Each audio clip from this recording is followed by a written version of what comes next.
Chapitre 2. L'Alouette. C'était samedi après-midi.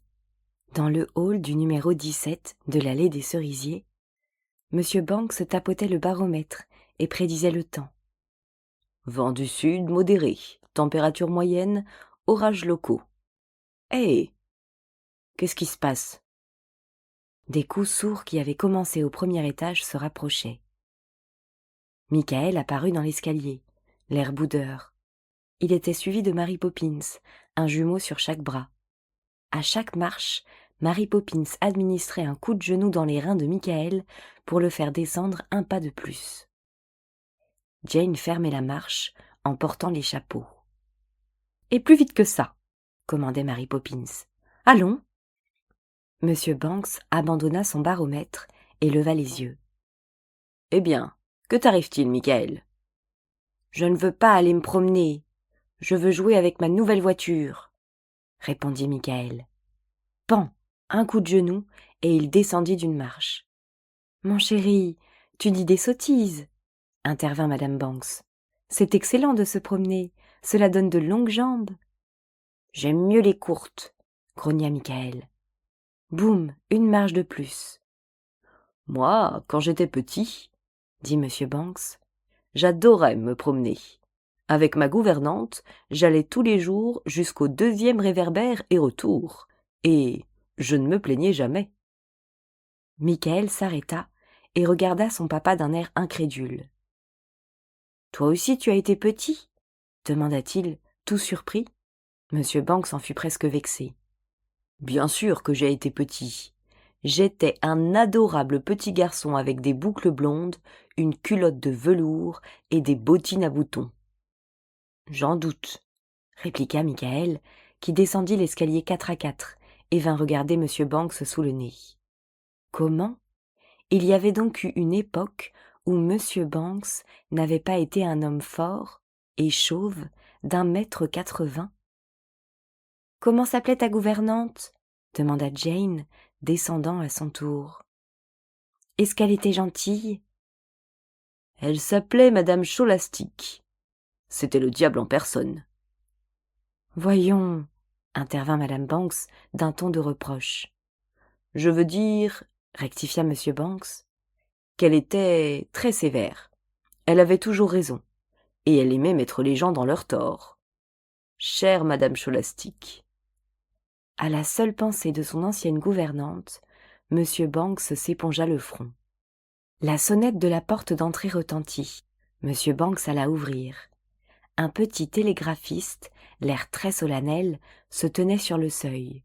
« Télégramme au nom de Banks. Y a-t-il une réponse ? » ?»« Si c'est une bonne nouvelle, tu auras 6 pence, » dit Monsieur Banks en déchirant le message. Mais dès qu'il le parcourut, il pâlit. « Pas de réponse, » dit-il sèchement.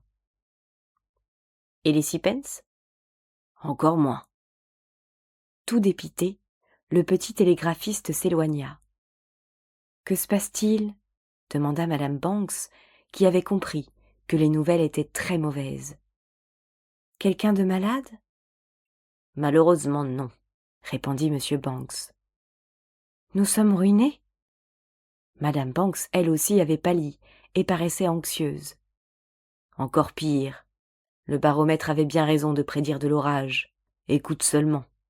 Monsieur Banks défroissa le télégramme et lut. « Décidez venir passer vacances 1 mois chez vous, stop, arriverai cet après-midi 3 heures, stop, allumez feu dans ma chambre, stop, signé Euphrosine Scholastique. »« Scholastique ? Mais c'est le nom de famille de ta gouvernante ?» remarqua Jane. « Rien d'étonnant puisque c'est elle qui m'envoie ce télégramme, » répondit Monsieur Banks en s'arrachant le peu qui lui restait de cheveux. « À 3 heures, elle sera ici. » Il poussa un long gémissement. « Ce n'est pas une si mauvaise nouvelle que ça, » dit Madame Banks soulagée. « Bien sûr, il faudra préparer la chambre d'amis, mais cela ne m'ennuie pas du tout.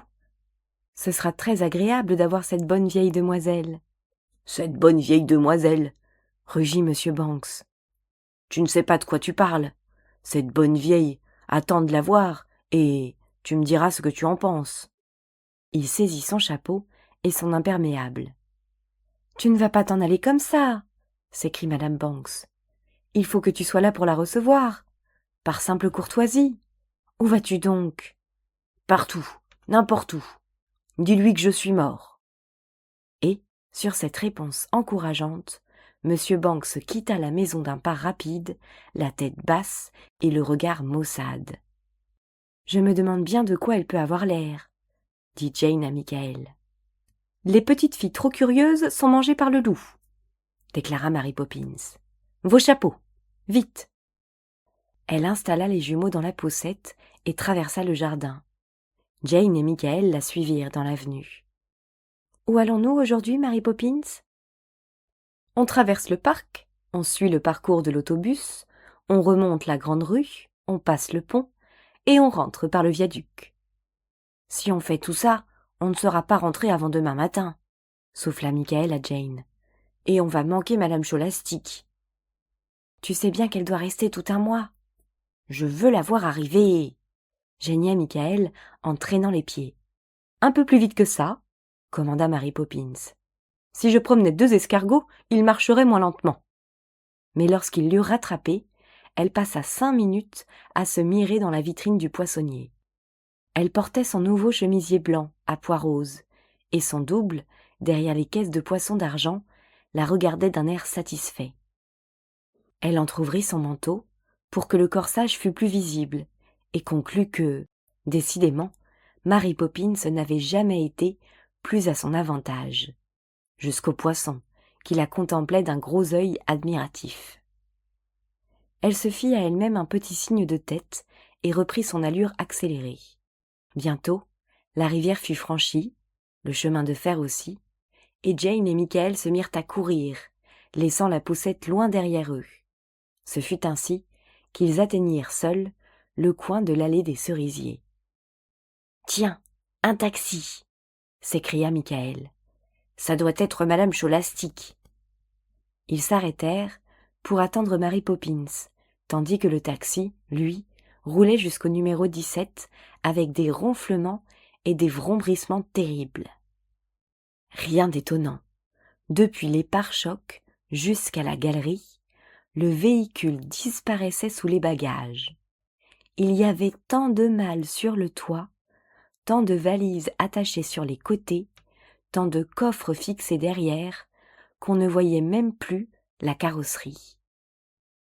Des mallettes dépassaient par les fenêtres, des cartons à chapeau tressaillaient sur les marchepieds, et 2 immenses sacs de voyage trônaient, semblait-il, à la place du chauffeur.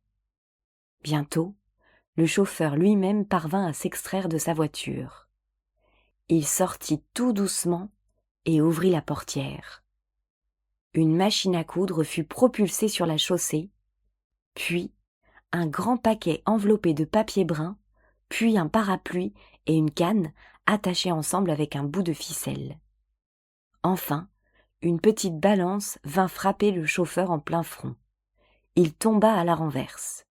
« Faites donc attention !» cria une voix assourdissante qui avait à peu près le timbre d'un clairon. « Ce sont des objets de valeur !»« Et moi alors ? Je situe pas un chauffeur de valeur !» répliqua l'homme en se relevant et en se frottant le front. « Reculez-vous, je sors !» répondit la voix.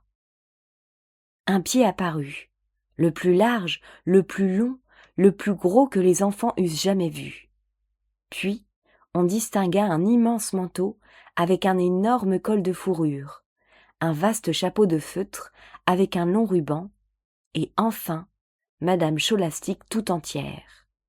Les enfants s'avancèrent, pleins de curiosité et d'inquiétude, sans quitter des yeux la haute silhouette, équipée d'un nez crochu, d'une bouche sinistre et de petits yeux furibonds, cerclés de grosses lunettes. La voix de Madame Scholastic, qui avait entrepris de se quereller avec le chauffeur, était assourdissante. « 4 shillings 3 pence !» hurlait-elle. « Grotesque ! Pour une somme pareille, je pourrais faire le tour du monde. Jamais je ne vous donnerai tant d'argent. Et j'ai bien envie de vous signaler à la police. » Le chauffeur haussa les épaules. C'est le prix, dit-il calmement. Vous savez lire? Voyez le compteur. Madame Scholastique poussa un grognement, fourra sa main dans une de ses énormes poches et en retira un tout petit porte-monnaie. Elle tendit une pièce de cuivre au chauffeur, qui la tourna et la retourna dans sa main, comme s'il n'en avait jamais vu d'aussi petite. Puis il ricana. « C'est mon pourboire ?» demanda-t-il d'un ton sarcastique. « Certainement pas. C'est le prix de la course. Les pourboires, je suis contre, » fit madame Scholastique. « Ça ne m'étonne pas de vous, » répondit le chauffeur. « Des bagages à remplir la moitié du parc et elle est contre les pourboires, la furie, » ajouta-t-il. Madame Scholastique ne l'entendit pas. Elle venait d'apercevoir les enfants et s'avançait à leur rencontre, ébranlant le trottoir de sa démarche de grenadier. Les rubans de son chapeau flottaient derrière elle.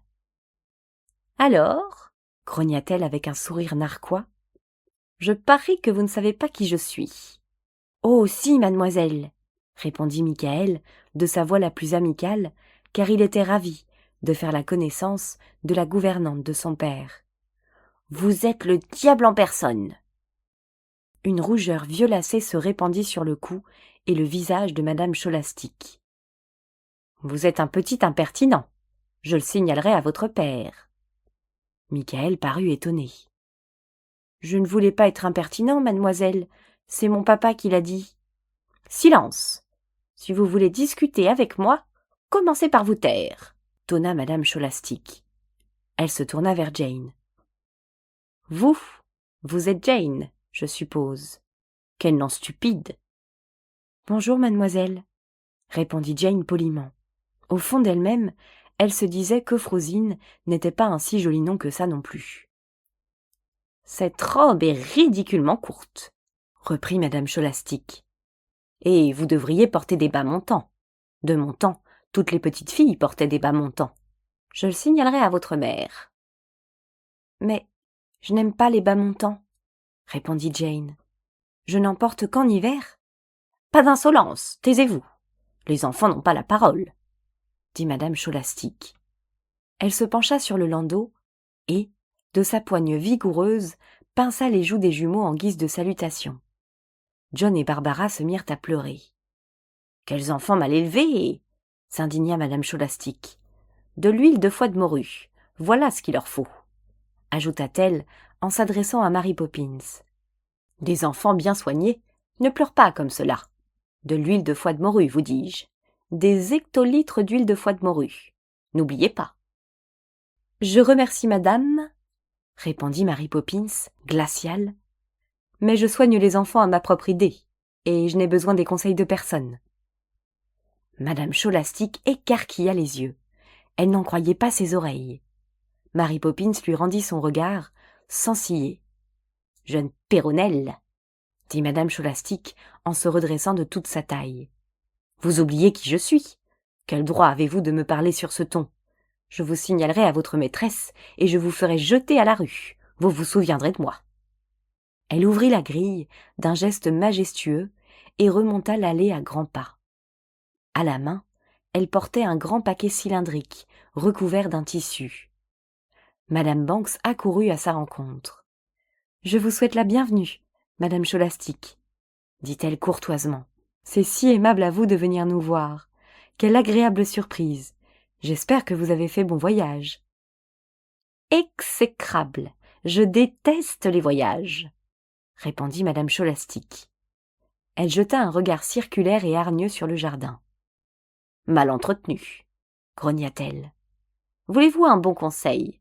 Arrachez-moi toutes ces horreurs. » Elle désignait les héliotropes. « Et plantez du hou, beaucoup moins délicat.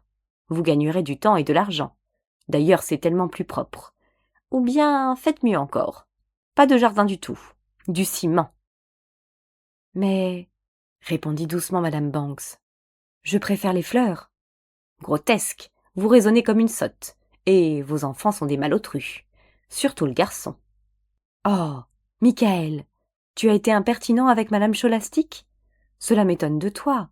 Fais des excuses, tout de suite. » Madame Banks paraissait nerveuse et angoissée. « Mais maman, » répondit Michael, « je n'ai pas été impertinent. J'ai seulement dit que je savais très bien qui elle était. C'est papa qui nous l'a appris. Elle est le diable en... Il est insupportable, interrompit madame Scholastique. On l'enverra au collège, immédiatement. Et pour la petite fille, on prendra une gouvernante. Je vous la choisirai moi-même. Quant à la jeune Pétronelle qui s'occupe de ses enfants, renvoyez-la sur le champ. Elle est insolente, incompétente et absolument inacceptable. L'horreur se peignit sur le visage de la pauvre madame Banks. Sûrement vous vous trompez. Nous pensons tous que Mary Poppins est une perle. Vous ne savez pas de quoi vous parlez. Moi je ne me trompe jamais. Il faut qu'elle parte. Sur ce, madame Scholastique remonta l'avenue, suivie de madame Banks, qui semblait très ennuyée. J'espère que vous serez bien chez nous, fit-elle. Mais elle commençait à en douter. Répondit madame Scholastique. On peut dire que ce n'est pas un palais chez vous, hein? Vous laissez cette maison dans un état scandaleux. La chaux s'écaille, les plâtres s'en vont. Il faut faire venir les ouvriers tout de suite. Et ce perron, depuis quand n'a-t-il pas été lavé pour être aussi sale? Madame Banks se mordit la lèvre. Elle aimait sa maison, qu'elle trouvait jolie et confortable. Et voilà que madame Scholastique en faisait un taudis. Madame Banks était très malheureuse. « Je ferai laver le perron demain, » répondit-elle docilement. « Pourquoi pas aujourd'hui ?» répliqua madame Scholastique. « Ne remettez jamais à demain ce que vous pouvez faire le jour même. Et cette porte peinte en blanc, quelle idée! Les portes se peignent en brun, le plus foncé possible. C'est moins cher et moins salissant. Regardez-moi ces taches. » Elle déposa son paquet cylindrique et désigna du doigt les taches qui la choquaient. Là, et là encore, partout. Quelle honte! Je ferai nettoyer immédiatement, dit madame Banks d'une voix mourante. Voulez-vous venir voir votre chambre? J'espère qu'il y a du feu, répondit-elle. Oh oui, un grand feu de bois. Par ici, madame. Robertson vous portera vos bagages. Dites-lui de faire attention. Les malles sont pleines de médicaments. Il faut que je soigne ma santé. Madame Scholastique prit le chemin de l'escalier, tout en détaillant le hall du regard. Ces papiers peints, il va falloir les changer. J'en parlerai à Georges. À propos, pourquoi n'est-il pas là? C'est très incorrect de sa part. Il est resté aussi mal appris à ce que je vois. La voix devint plus sourde à mesure qu'elle s'éloignait, et bientôt, les enfants n'entendirent plus qu'un murmure éloigné. C'était leur maman qui acquiesçait à toutes les exigences de madame Scholastique. Michael se tourna vers Jane. « Qui est Georges ?» demanda-t-il. « Papa. »« Mais il s'appelle monsieur Banks. »« Oui, mais son petit nom c'est Georges. » Michael soupira. « Dis donc, Jane, c'est long un mois ?»« Très long, 4 semaines plus encore un petit bout. » répondit Jane, qui se disait qu'un mois en compagnie de madame Scholastique ressemblerait plutôt à une année. Michael se rapprocha d'elle. « Écoute, » chuchota-t-il avec inquiétude. « Elle ne peut pas réellement les forcer à chasser Mary Poppins, n'est-ce pas? Je ne crois pas qu'elle puisse, mais elle est très bizarre. Ça ne m'étonne pas que papa soit parti. » Bizarre. À la façon dont Mary Poppins avait répété ce mot, on aurait cru qu'elle voulait imiter le départ d'une fusée. Les enfants se retournèrent et virent que Mary Poppins suivait madame Scholastique d'un regard meurtrier. « Bizarre, » répéta-t-elle avec un long reniflement. « Vous en avez de bonnes. Bizarre. Ah, je ne sais pas élever les enfants. Ah, je suis insolente, incompétente et absolument inacceptable. Eh bien, nous verrons cela. » Jane et Michael avaient l'habitude d'entendre Mary Poppins proférer des menaces. Mais cette fois-ci, sa voix avait des accents qu'ils ne lui connaissaient pas. Ils la regardèrent en silence, en attendant ce qui allait se passer. À ce moment, un petit bruit, qui ressemblait à un soupir ou à un sifflement, retentit dans l'air. « Qu'est-ce que c'est ?» demanda Jane aussitôt. Le bruit fut répété, un peu plus fort. Mary Poppins dressa l'oreille. Un léger pépiment semblait provenir du perron. « Ah !» s'écria Mary Poppins. « J'aurais dû le deviner. » Elle sauta sur le paquet cylindrique que madame Scholastique avait laissé derrière elle et ôta le tissu qui le recouvrait. On vit alors une cage à oiseaux, en cuivre, toute propre et brillante. À un bout du perchoir, roulé en boule, se tenait un petit oiseau brun clair. Il battit des paupières lorsque la lumière du soleil vint le frapper. Puis, il regarda gravement autour de lui, de son œil noir et rond. Son regard tomba sur Mary Poppins et, sursautant comme s'il la reconnaissait, il ouvrit le bec et poussa un petit gémissement. Jamais Michael et Jane n'avaient rien entendu d'aussi triste. « Vraiment ?» dit Mary Poppins. « Eh bien, voilà une histoire. » Et elle secouait la tête d'un air compatissant. L'oiseau, lui, continuait en haussant les ailes avec abattement. « Comment ? 2 ans, dans cette cage !»« La vilaine bonne femme !» dit Mary Poppins, rouge de colère. Les enfants ouvrirent de grands yeux. L'oiseau parlait un langage qui leur semblait incompréhensible. Et pourtant, Mary Poppins se causait avec lui comme avec une personne raisonnable. « Qu'est-ce qu'il dit ?» demanda Michael. « Chut !» fit Jane en lui pinçant le bras pour lui conseiller de se taire. En silence, ils regardèrent l'oiseau qui se rapprocha de Mary Poppins en sautillant sur son perchoir et pépia 2 notes sur un ton d'interrogation. Mary Poppins fit oui de la tête. « Oui, bien sûr que je connais cette prairie. C'est là qu'elle t'a attrapé. » L'oiseau inclina le bec, puis il chantonna une trille qui ressemblait à une question. Mary Poppins se réfléchit un instant. « Pas très, » répondit-elle. « 1 heure de vol environ, plein sud. » L'oiseau parut ravi. Il se mit à danser sur son perchoir en battant des ailes. Puis, il recommença à chanter d'un ton suppliant tout en regardant Mary Poppins. Elle détourna la tête et jeta un regard soupçonneux du côté de l'escalier. « Tu en doutes ? Tu ne l'as pas entendu me traiter de jeune péronnelle. Moi !» Elle renifla d'un air horrifié. L'oiseau battit des ailes comme s'il se tenait les côtes de rire. Mary Poppins se pencha vers lui. « Qu'allez-vous faire, Mary Poppins ?» s'écria Michael, incapable de se contenir plus longtemps. « Qu'est-ce que c'est que cet oiseau ?»« Une alouette », répondit sèchement Mary Poppins en saisissant la poignée de la cage. « C'est la première fois de votre vie que vous voyez une alouette en cage, et c'est aussi la dernière. » Aussitôt dit, aussitôt fait. Elle ouvrit la porte, et avec un battement d'ailes et un cri de joie, l'alouette bondit à l'extérieur et vint se percher sur l'épaule de Mary Poppins. « Alors ?» fit-elle. « Ça va mieux ?» L'oiseau acquiesça. « Bon, maintenant file, elle sera de retour dans 1 minute. » L'alouette chanta toute une sérénade et inclina plusieurs fois la tête. « Allons, allons !» dit Mary Poppins avec brusquerie. « Inutile de me remercier, je l'ai fait pour moi. Les alouettes dans les cages, je n'aime pas ça.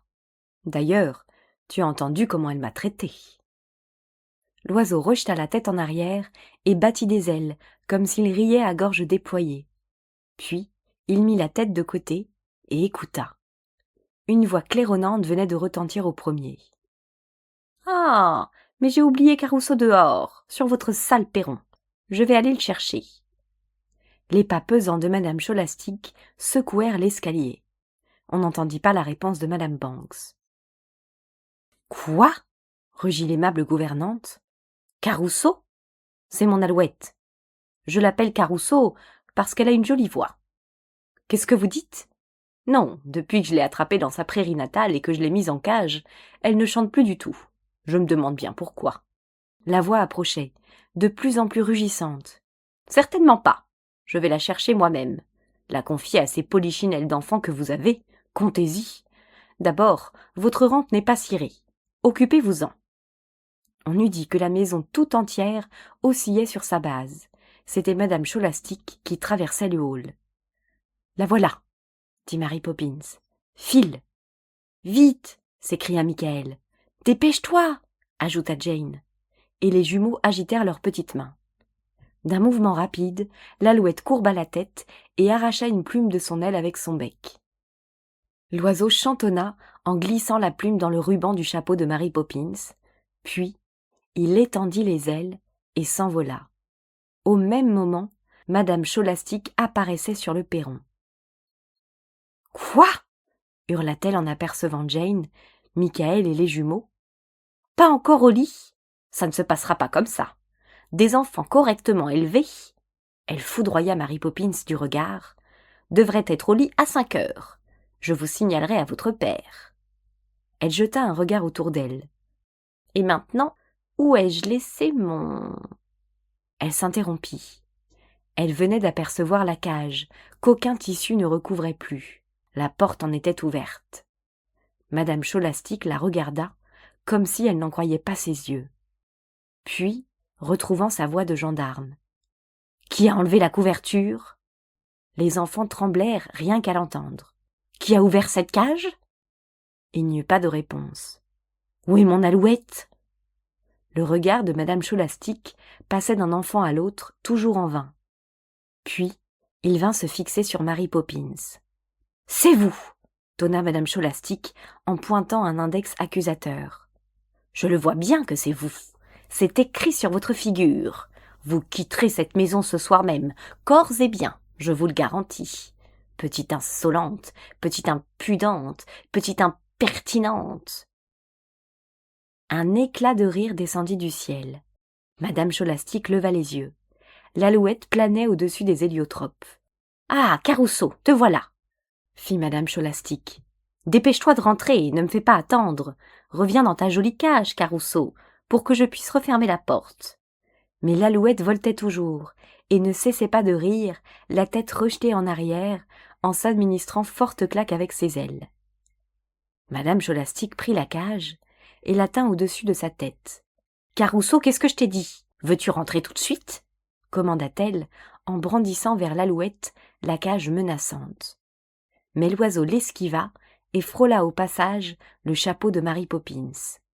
« Brrr !» remarqua-t-il en passant. « C'est entendu, » répondit Mary Poppins. « Carousseau, veux-tu m'écouter ?» cria Madame Scholastic, mais avec moins de conviction dans sa grosse voix. Elle reposa la cage à terre et essaya d'attraper l'Alouette avec les mains. Peine perdue. L'oiseau d'un battement d'ailes lui échappait à chaque fois et s'envolait plus haut. « Brrr !»« Je suis prête, » répondit Mary Poppins. Et alors, une chose étrange arriva. Mary Poppins se fixa son regard sur Madame Scholastic, et Madame Scholastic, tout à coup, hypnotisée par ce regard sombre et fascinant, trembla de tout son corps. Elle essaya de reprendre haleine, trébucha, hésita et bondit soudain vers la cage. Que se passa-t-il ensuite? Peut-être Madame Scholastic devint-elle toute petite, peut-être la cage devint-elle très grande. Jane et Michael ne le surent jamais au juste. Toujours est-il que la porte de la cage se referma avec un déclic et que Madame Scholastic se trouva emprisonnée à l'intérieur, tandis que l'Alouette plongeait et saisissait la cage par la poignée. Madame Scholastic hurla. « Que fais-tu? Où vais-je? Où serai-je? Je ne peux plus bouger, je ne peux plus respirer. » Elle non plus ne pouvait pas respirer, répondit Mary Poppins. L'Alouette enleva la cage dans les airs. Madame Scholastic secouait les barreaux de toutes ses forces. « Ouvrez, ouvrez, voulez-vous me laisser sortir ?»« Je n'en ai pas la moindre intention, » répondit Mary Poppins. Et l'Alouette montait toujours plus haut, en chantant ses chansons. La lourde cage que Madame Scholastic remplissait tout entière se balançait dangereusement dans les pattes de l'oiseau. Couvrant la chanson de l'Alouette, on pouvait entendre Madame Scholastic hurler. « Moi qui ai été si bien élevée, moi qui avais toujours raison, moi qui ne me trompais jamais, et voilà ce qui m'arrive !» Mary Poppins eut un petit ricanement. L'Alouette, maintenant, paraissait toute petite, mais elle ne cessait de s'élever, en large cercle, un chant de triomphe au bec. Quant à la cage et à Madame Scholastic, elle la suivait avec des balancements et des retombées inquiétantes. On eût dit un navire dans la tempête. Les cris de Madame Scholastic devenaient de plus en plus aigus. « Ouvrez-moi! Laissez-moi sortir !»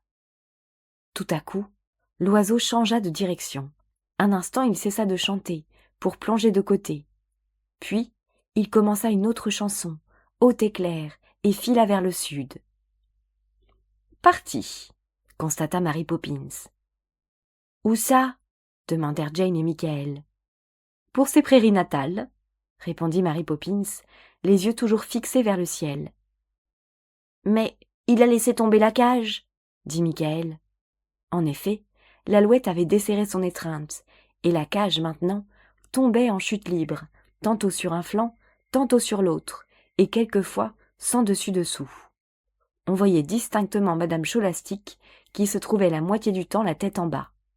Comme une pierre, la cage tombait. Comme une pierre, elle s'abattit sur le perron. D'un mouvement rageur, madame Scholastique ouvrit la porte et sortit. À Jane et à Michael, elle parut plus grande, plus effrayante que jamais. Un instant, elle se tint là, le souffle court, le teint pourpre. « Vous avez osé !» fit-elle dans un râle, un doigt tremblant tendu vers Mary Poppins. Pourtant, Jane et Michael virent bien que les yeux de madame Scholastique n'étaient plus chargés de colère ni de mépris, mais de terreur. « Vous, articula madame Scholastique d'une voix rauque. « Vous êtes méchante, cruelle. Pourquoi m'avez-vous fait cela ?» Mary Poppins lui rendit son regard. Entre cils mi-clos filtrait un rayon vengeur. « Vous avez prétendu que je ne savais pas élever les enfants, » fit-elle enfin, d'une voix lente et distincte. Madame Scholastique recula d'un pas, tremblant d'épouvante. « Je vous présente mes excuses. Vous avez dit que j'étais insolente, incompétente et totalement inacceptable. » Sous le regard de Mary Poppins, madame Scholastique se tortillait de peur. « Je me suis trompée, je suis navrée. »« Vous êtes allée jusqu'à me traiter de jeune péronnelle, » continua Mary Poppins, qui n'oubliait rien. « Je le retire, » haleta madame Scholastique. « Je retire tout ce que vous voudrez. Laissez-moi partir, c'est tout ce que je demande. » Elle joignit les mains, et son regard se fit suppliant. « Je ne peux plus rester ici. Je vous en conjure, laissez-moi partir. » Mary Poppins lui jeta un regard dubitatif. Puis, ouvrant les mains. « Allez-vous-en, je vous libère. » Madame Scholastique poussa un long soupir de soulagement. « Merci, merci !» Sans quitter Mary Poppins des yeux, elle descendit le perron à reculons. Puis, elle fit volte-face et d'une démarche incertaine, courut vers la grille. Le chauffeur, qui pendant tout ce temps avait déchargé les bagages, mettait son moteur en marche pour partir. Madame Scholastique leva une main tremblante. « Attendez, attendez-moi » balbutia-t-elle. « Vous aurez 10 shillings si vous m'emmenez tout de suite. » L'homme la regarda avec surprise. « C'est vrai, je vous le jure, » suppliait-elle. « Tenez, prenez-les d'avance et emmenez-moi. » Elle se jeta dans la voiture et s'effondra dans un coin. Le chauffeur, la bouche ouverte de stupéfaction, claqua la portière et se mit à recharger les bagages à toute vitesse. Robertson s'était endormi sur une malle. Le chauffeur ne prit même pas la peine de le réveiller. Il le déplaça tout dormant et termina le chargement lui-même. « On dirait que la vieille dame a eu des contrariétés, » commenta-t-il. « Jamais vu personne dans cet état-là. » Et il démarra. Mais le genre de contrariété qu'elle avait eue, la vieille dame, le chauffeur ne le devinerait jamais. Dut-il vivre pendant 100 ans. « Où est madame Scholastique ?» demanda madame Banks en sortant précipitamment dans le jardin. « Partie, » fit Michael. « Comment partie ?»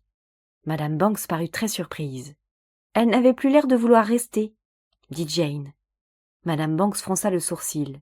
« Mary Poppins, qu'est-ce que ça signifie ?»« Je n'ai pas d'opinion sur la question, madame, » répondit Mary Poppins, comme si le sujet ne l'intéressait plus du tout.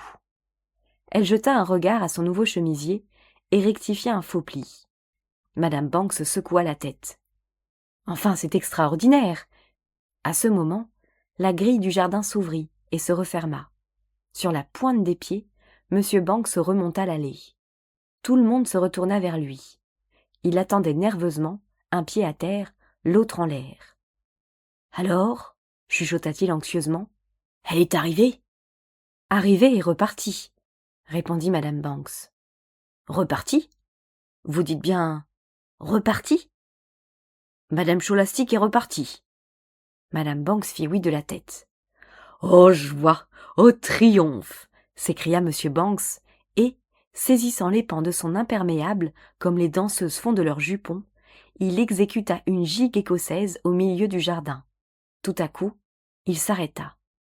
Mais quand? Demanda-t-il. Comment? Pourquoi? À l'instant, dans un taxi. Je suppose que les enfants se sont montrés désagréables à son égard. Elle s'est plainte d'eux. Je ne vois aucune autre raison. Vous en voyez une, Mary Poppins? Oh non, madame, répondit Mary Poppins, en chassant d'une chiquenaude un grain de poussière qui avait eu l'impudence de venir se percher sur son chemisier. Monsieur Banks considéra ses enfants d'un œil attristé. Vous vous êtes montré désagréable à l'égard de madame Scholastic, ma vieille gouvernante, cette chère, bonne, adorable madame Scholastic. J'ai honte de vous. Il parlait d'un ton sévère, mais ses yeux pétillaient de malice. Je n'ai vraiment pas de chance, poursuivit-il en mettant la main à sa poche. Je travaille nuit et jour pour avoir de quoi vous élever correctement, et qu'est-ce que vous faites en retour? Vous vous montrez grossier avec madame Scholastic? C'est une honte, c'est un scandale. Je crains bien de ne pouvoir jamais vous pardonner. Toutefois, et avec ces mots, il tendit à chacun des enfants une pièce de 6 pence. Je ferai mon possible. Et il partit en souriant. Tiens, tiens, remarqua-t-il, en se prenant le pied dans la cage. Qu'est-ce que c'est que ça? D'où ça vient? À qui est-ce? Jane, Michael et Mary Poppins ne soufflèrent mot. Aucune importance, reprit M. Banks.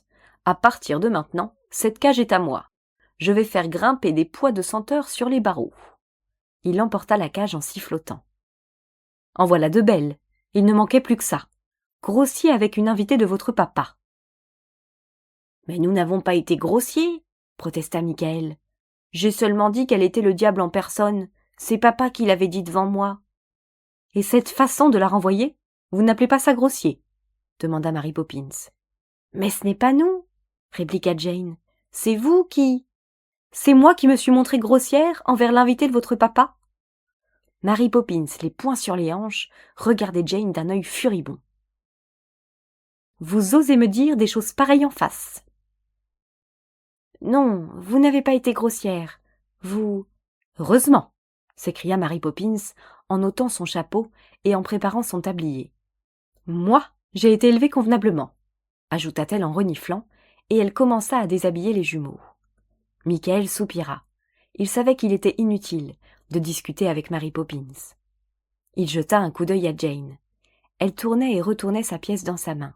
« Michael, fit-elle, j'ai réfléchi. »« À quoi ?»« Papa nous a donné cet argent parce qu'il pensait que c'était nous qui avions fait partir madame Scholastic. »« Oui, et ? Mais nous n'avons rien fait, c'est Mary Poppins. » Michael se gratta l'occiput. « Alors tu penses ?» Il espérait qu'elle ne pensait pas ce qu'il pensait qu'elle pensait. « Oui, je le pense, » fit Jane en inclinant la tête. « Mais je voulais acheter quelque chose avec. » « Moi aussi je voulais acheter quelque chose avec, mais ce ne serait pas juste, c'est elle qui y a droit. » Michael réfléchit longuement, enfin il soupira. « Bon, ça va, » dit-il désespéré, et il tira ses 6 pence de sa poche. Ensemble, ils allèrent trouver Mary Poppins. Jane lui tendit les 2 pièces. « Voilà, » déclara-t-elle, le souffle un peu court. « Nous pensons que c'est vous qui y avez droit. » Mary Poppins se prit les 2 pièces d'argent et les tourna plusieurs fois sur sa paume ouverte, face d'abord, pile ensuite. Puis, son œil rencontra le leur, et il leur sembla que le regard de Mary Poppins se pénétrait en eux, les retournait à l'envers et voyait ce qu'ils pensaient. Un bon moment elle resta là, sans parole, à les regarder penser. « fit-elle enfin, en glissant les 2 pièces dans la poche de son tablier. À force d'additionner les pence, on finit par avoir des livres. Je pense, dit Michael, qui ne pouvait détacher ses yeux de la poche fatidique, que vous vous achèterez quelque chose avec? N'en doutez pas, répondit Mary Poppins sans se troubler, et elle alla préparer le bain des jumeaux.